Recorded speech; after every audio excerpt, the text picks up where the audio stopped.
জীবনে আপনি তখনই হেরে যাবেন যখন এখান থেকে আপনি মেনে নেবেন আপনি হেরে গিয়েছেন। দেখুন, ৭৮ বছর বয়সে জো বাইডেন আমেরিকার প্রেসিডেন্ট নির্বাচিত হয়েছিল।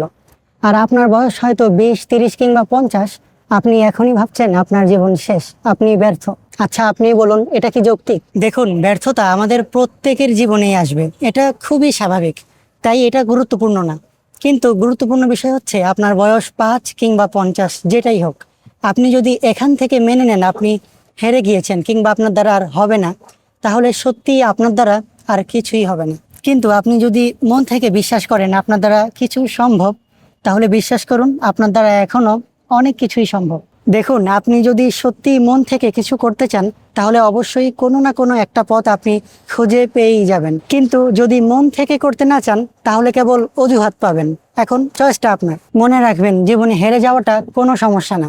সমস্যাটা হচ্ছে কোনো কিছু চেষ্টা করার আগেই নিজেকে হেরে যাওয়া মানুষ হিসেবে মেনে নেওয়া।